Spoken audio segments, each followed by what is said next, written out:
Harrison Bader delivered another comeback victory for the Mets on Monday night. I'll break that down as well as the Mets play from their outfielders so far this season on today's edition of Locked On Mets.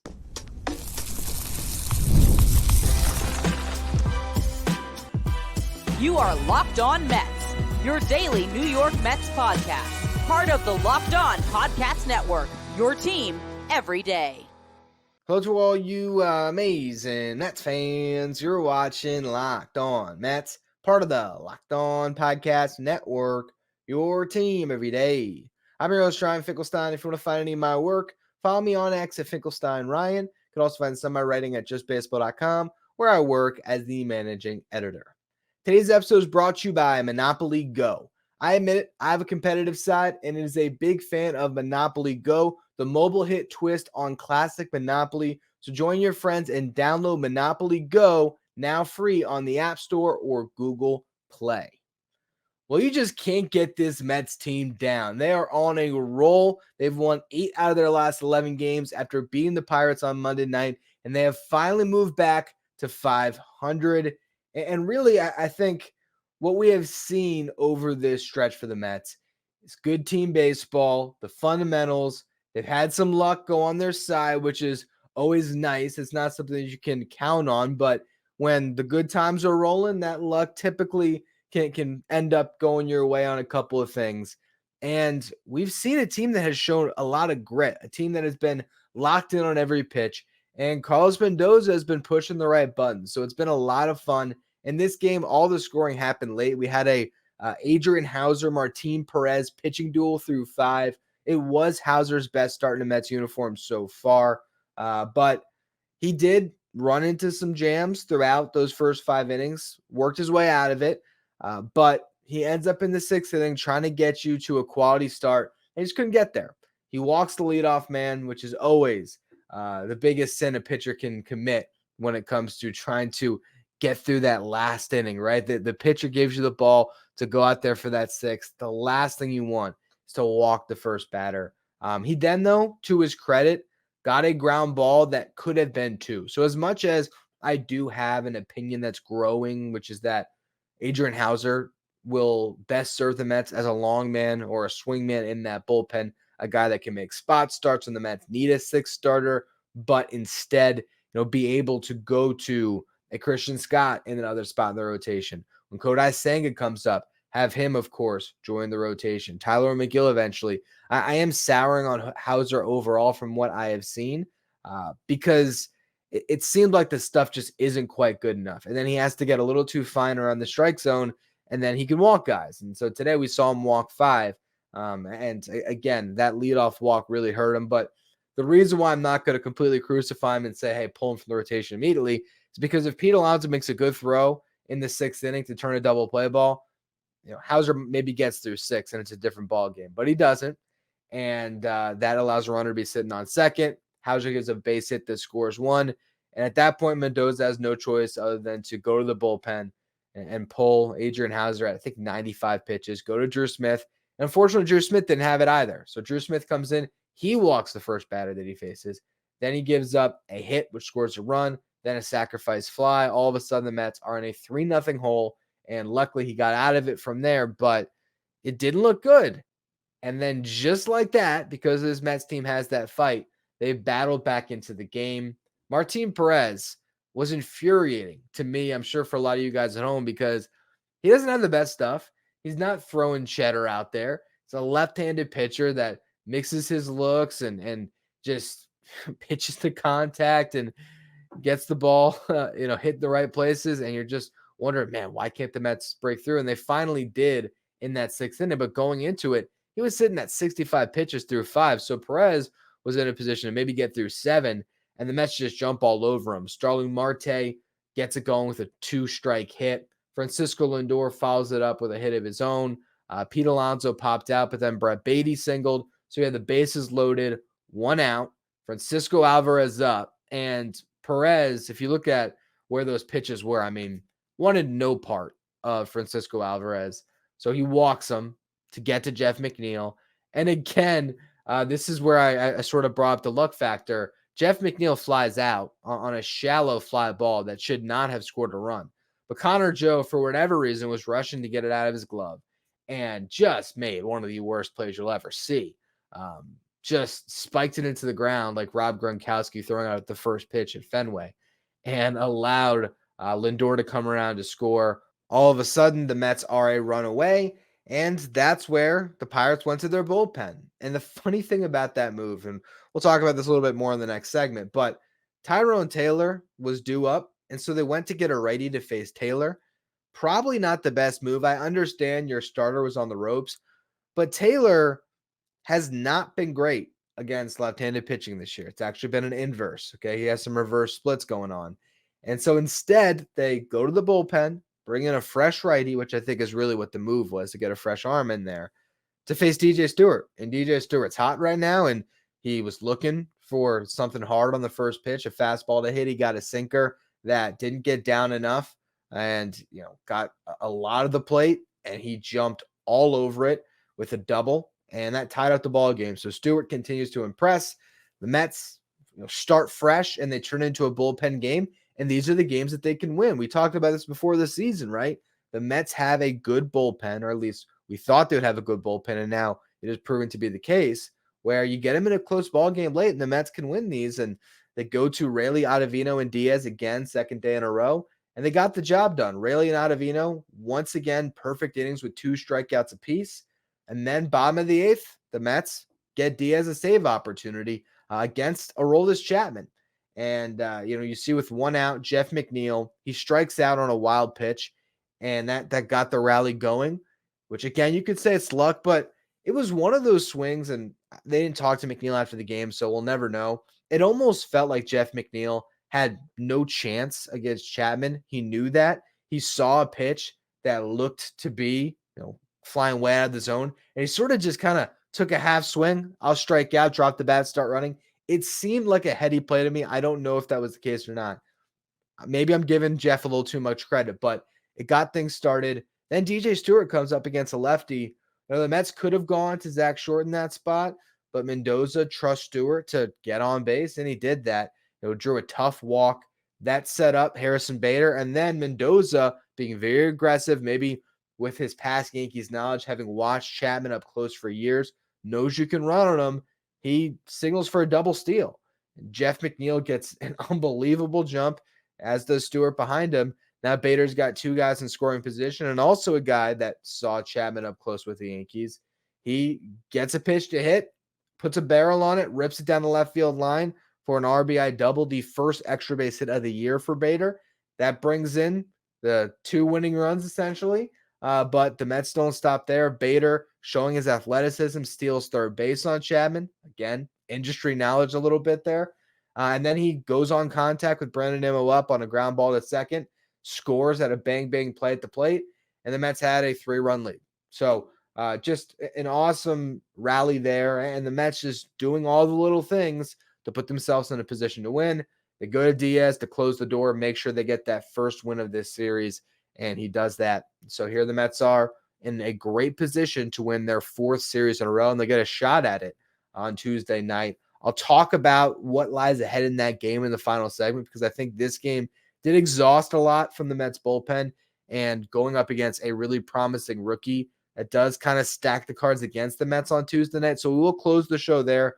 But first, coming off of Bader's great game here and just the play overall by the Mets outfielders, I want to talk about that, big uptick in performance the Mets have gotten this season from their outfield and how it can continue moving forward. So we'll get into that in the next segment. First, though, today's episode is brought to you by Monopoly Go. When I was a kid, one of the first gifts I remember my parents getting me was a New York Mets Monopoly, which was awesome, and it made me love the game so much. Now I'm thrilled to be playing again with Monopoly Go. I'm sure you've heard of it. It's been downloaded 150 million times. It's a great twist on Monopoly, where you play on not one, but hundreds of Monopoly boards in crazy locations, building up amazing cities that bring you big money. But the best part is you can play with your friends, and you can either team up and work together, or what else you can do? You can rob from your friends. You can rob their vaults of their riches. So that's a really cool twist that Monopoly Go offers. And the leaderboards will show me who is the biggest Monopoly tycoon out there. But like I said, it's not just my competitive side, because you could team up with friends and people all around the world in time tournaments to earn huge rewards. So get in the game and join your friends by downloading Monopoly Go, which is now free on the App Store or Google Play. Today's episode is also brought to you by Game Time. Game Time is the fastest and easiest way to buy tickets for all the sports, music, comedy, and theater events near you. And why wouldn't you want to get out to Citi Field right now and watch this Mets team play live? A couple more games here with the Pirates in town before the Mets hit the road. And I'm looking right now in the Game Time app. I can't believe this. There is a set of tickets on sale right now for $1 a piece. So you're going to pay $12 total after your fees and everything else. That is it for 2 tickets to get into Citi Field. Obviously, you can look around the ballpark, shop the best deals. You can see what the view is of your seat before you arrive. So you could look and see, oh, do I want to sit here? Maybe I want to sit instead of in the outfield. Maybe I want to sit somewhere down the third base line. Gives you all that flexibility with all-in prices up front. So you see exactly what you're going to spend on your tickets. It's why you can take all the guesswork out of buying tickets with Game Time. And right now, when you download the Game Time app, create an account, use the code LOCKEDONMLB, you're going to get $20 off your first purchase. Terms apply. Again, create an account, redeem the code LOCKEDONMLB for $20 off. Download the Game Time app today. Last minute tickets, lowest price guaranteed. Now, if you go back a couple of months ago on February 20th, I did a podcast titled, Can the Mets Outfield Be Among the Best in Baseball Again? And the whole point of that show was to look at the 2022 Mets, who were outstanding in the outfield, compare them to the 2023 Mets, where Marte fell off a cliff, Mark Canha struggled a bit, Tommy Pham was a great find, but you still look at the production, and defensively, the team got a lot worse in the outfield, and offensively, the drop-off was pretty stark. So you looked at how that impacted the Mets when it came to the record last season. I think it was one of the real reasons you could point to why the team struggled. Now this year, they're running back Marte and Nimmo, but it's Tyrone Taylor and Harrison Bader in that last spot. And I think for what we have seen so far, for one, it's pretty solid outfield defense. Starling Marte made a brutal error the other night. So he hasn't necessarily been great out there, but he has been moving a little bit better than we saw last year. And Harrison Bader and Tyrone Taylor are just steady out there. And Brandon Nimmo, of course, also steady. So I think the defense has been solid. But offensively, these guys are coming up with timely hits. Harrison Bader's 614 OPS right now is not a great offensive player, if you just look at that one number.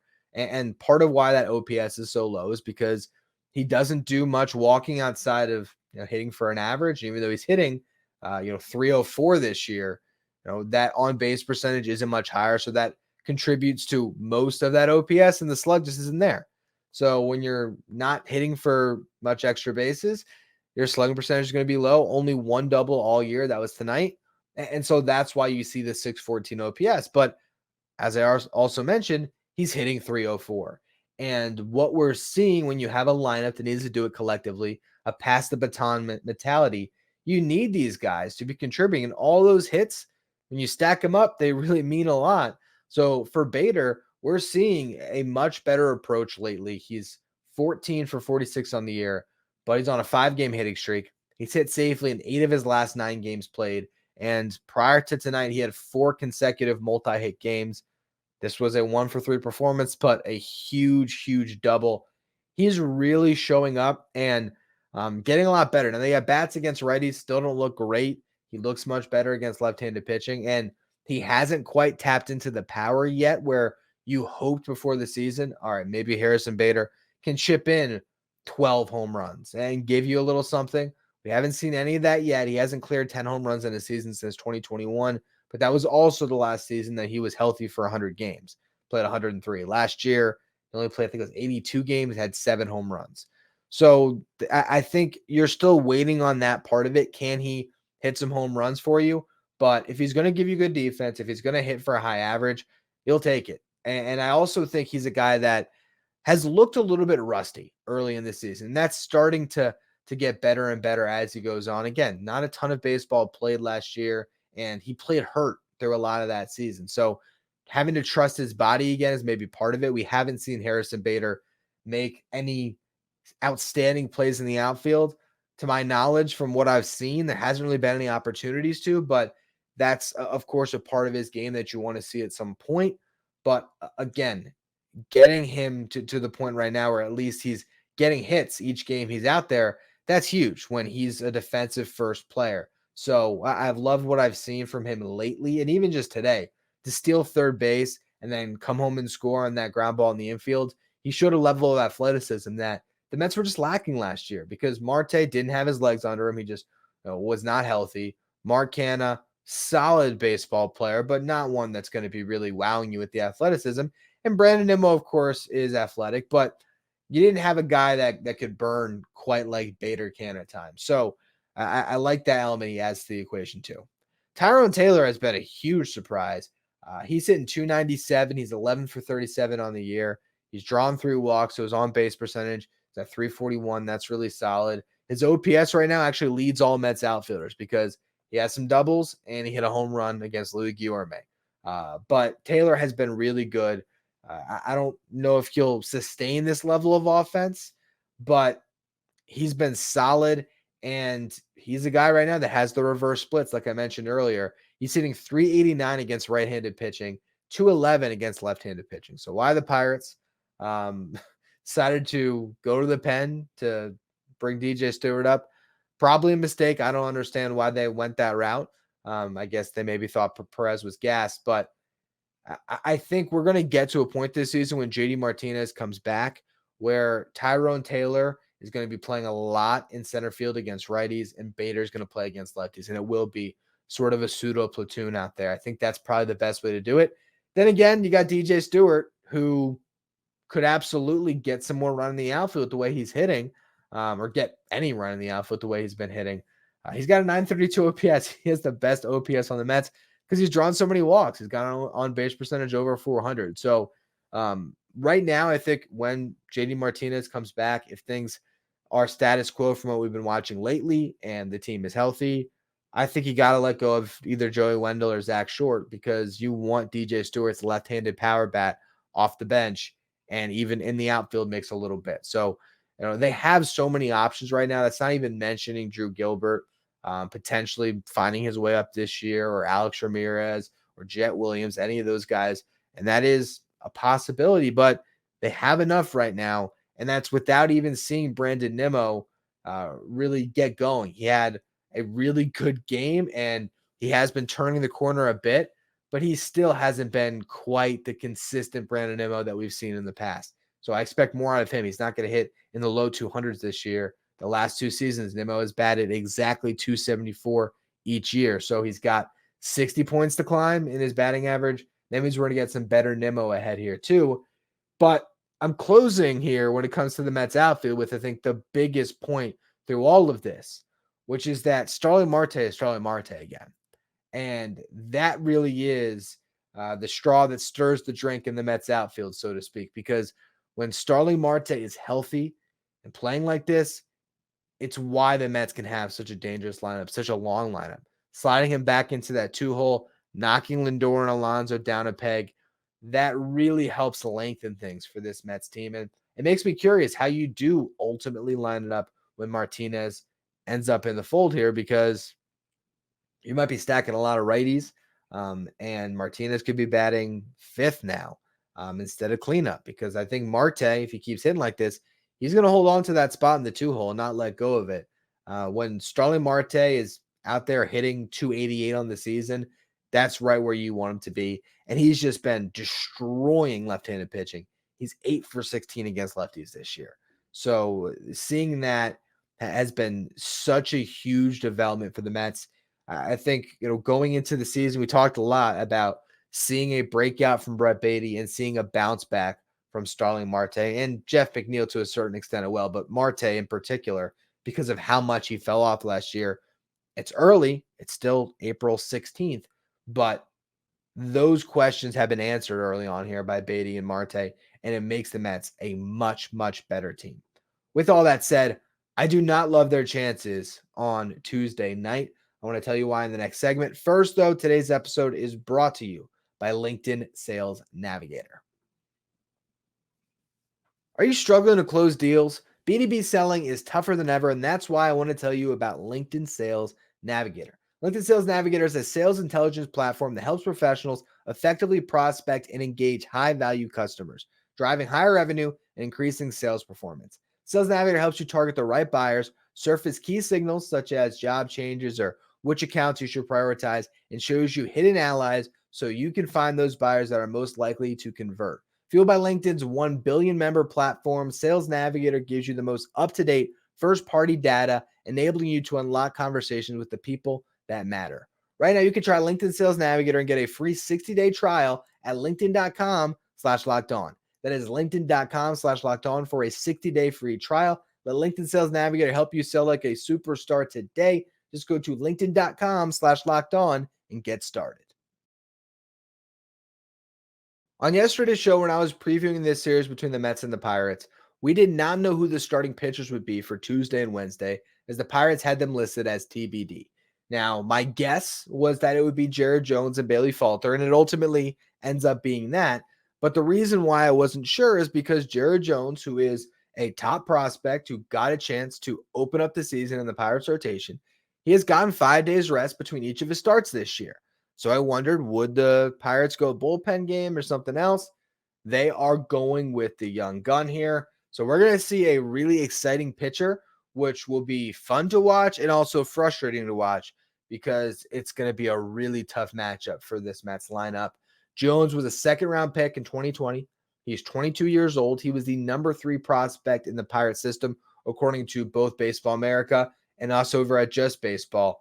And Arm had him ranked number 44 in our top 100, which is the highest I've seen him amongst any of the platforms. Last year, Jones in AA and AAA combined pitched to a 3.85 ERA and 126 and a third innings pitched with 146 strikeouts. Now this year, he so far has gotten off to one of the best strikeout starts a pitcher ever has. He joined Masahiro Tanaka as the only other pitcher in MLB history to strike out 25 while only walking 2 across his first 3 starts. He's also missed a lot of bats. According to Sarah Langs on Twitter, Jared Jones has gotten 58 swings and misses, which are the most by a pitcher in his first 3 career starts in the pitch tracking era. And the guy I think before that was Griffin Canning, I think with 52. So 58 swings and misses. He has disgusting stuff. He's second only to Tyler Glasnow when it comes to strikeouts in Major League Baseball, and Glasnow has made an extra start. What does he have in his arsenal? It's fastball, slider. Those are really the primary offense. He's going to throw those 2 pitches 90% of the time. The fastball, it sits 97. I'll say it again. It sits 97. And it's gotten a whiff rate so far of about 35%. It's putting batters away over 30% of the time, as is his slider, which has a whiff percentage of 48.4%. So you're not seeing quite Edwin Diaz type stuff. I don't know. I haven't watched him over a full start. So again, I'm excited about it. But it's the same type of thing, right? Just flame-throwing fastball, nasty slider is what we're going to be watching. And for the Mets, you're looking at a lineup where Starlin Marte and Francisco Lindor are likely going to bat 2 and 3. And both of them have struggled against right-handed pitching this year. Pete Alonso has been good against righties. Brett Beatty's been good enough. But you look at the lineup overall, you got some real question marks with those two. Jeff McNeil is batting 161 against right-handed pitching. You're not going to bench him against a righty, but it's still something to monitor. For some reason, Jeff McNeil hitting better against lefties. Even Omar Narvaez, weirdly, has been better against lefties, I believe, because he's hitting 267 against righties. Maybe I have to check. Maybe that's just a matter of his last start didn't go as well. So I had to look into Narvaez more. And there's a chance that Narvaez plays. I don't know if we're still in the position here watching the Mets when it comes to managing Alvarez's workload, where he starts 2 games every series. If that's the case, this would be the game to start Narvaez. But I don't know if he's going to catch up to 97 plus from Jared Jones. So you can imagine the lineup is going to have DJ Stewart in it at DH. Marte is going to be out there in right field. I would think Harrison Bader gets a rough day on the bench after being the hero the night before, but I don't think that he'd fare very well against Jared Jones. And Tyrone Taylor is the guy, like I mentioned earlier. He's in 389 against righties. So maybe he moves up in the lineup a little bit. Maybe you bat him behind Alonso. I don't know. But it's going to be a really tough pitcher to score on. And you couple that with the fact that the Mets just used their top 3 relievers again 2 days in a row. They went right back to the well with Raley and Ottavino in a tied game. And then in a save opportunity, they put Edwin Diaz out there. And I get it. It's a 3-run lead. You want to make sure you get that win. You don't know if tomorrow you're going to need them. So while the conservative approach, or not even the conservative, the preservative approach, I guess maybe, still doesn't feel like that's the right word, but whatever. If you wanted to preserve your bullpen, you could have said, all right, Jorge Lopez, go get this. It's a 3-run lead. You can always get Edwin up behind him. But you just don't see teams doing that. And when you see Narco playing in the trumpets, it's almost part of the experience. Like fans in the ballpark on Monday night would have felt robbed if they were sitting there for a safe situation and they didn't get to see Edwin Diaz come in. So they used him. But what that means for this upcoming game, I still don't think we're at a point where we're going to see Edwin Diaz used 3 times, 3 nights in a row this early in the season against the Pirates. I just don't think so. Maybe they, extend the leash a little bit on Brooks Raley or Adam Ottavino, but I think likely they're going to hold true with that as well. In which case, you're looking at Jose Quintana needing to give you innings, which he hasn't necessarily done this year. So hopefully he can get you through 6. And then I think the best course of action for the Mets would be Reed Garrett to Jorge Lopez. If you can get 2 innings out of Garrett and bridge that gap, and then Lopez, if you needed a safe situation, is probably the guy again. I think that's probably their best option. Jake Diekman is rested, but he hasn't pitched well this year. Imagine they're going to go to him. Grant Hartwig, which I don't think I actually did mention on yesterday's show because I had kind of a crazy day on Sunday. So that roster move somehow slipped my mind. I was looking at Syracuse's roster today, and I was like, Tyler J. And Cole Sulser are there. What happened? Didn't realize that Hartwig came up with Budo. So they have Hartwig as another option that could potentially give them multiple innings if Quintana, gets knocked out early, or just somebody else that can pitch, and that's a fresh arm. But again, this is the B bullpen for sure. Drew Smith may be available, but he threw 19 pitches tonight and didn't look great against the same Pirates team. So the Mets, it's not the blueprint you'd want to start going into a game for how they can win it. But I'm not going to count out this team to fight in this one and find their way to a win, because if they do, hey, the Mets would be a game over 500 and angling for a series sweep, which would be really great when your next series is coming against the Dodgers on the West Coast. But we'll just have to wait and see how they fare against Jared Jones and the Pirates. The one thing I will say is Jared Jones has run into some home run issues so far into his early big league career. So maybe you get a couple guys on, and Pete Alonso with one big swing could put up a crooked number. That's probably the best pathway to success for the Mets. And it's not only Pete that can hit home runs, although this year he's got 6 of their 17, I believe. So it has primarily been Pete. But if Alvarez is playing, he can put a charge into a baseball. DJ Stewart has the power to do it as well. Maybe even Brett Beatty. So the Mets, they maybe have to try to swing for the fences a little bit, because stringing hits together against this kid might be tough to do. He's just really nasty. So it'll be a fun game to watch. I'm breaking it all down for you on tomorrow's show. Thank you, as always, for listening. If you're on the audio side, make sure you follow, rate, and review wherever you get your podcast. If you're watching on YouTube, hit that subscribe button. We're trying to make a push to 9,000 subs, so I appreciate all of you who continue to subscribe. You can follow me on X at Finkelstein Ryan. Follow the show at Locked On Mets. If you want to be a Locked On Mets insider, be part of our texting service, get the starting lineup texted to your phone every day, have all your questions answered, engage with me. You can find a link in the episode description, or go to subtext.com/Locked On Mets. Thank you for making Locked On Mets your first listen every day, or your first watch. Now, for your second watch, head over to Locked On Sports Today on YouTube for the first ever 24/7 streaming channel that covers everything in the world of sports. Locked On Sports Today has your local experts from each team and your league-wide experts from each league. You can find Locked On Sports Today streaming 24/7 on YouTube.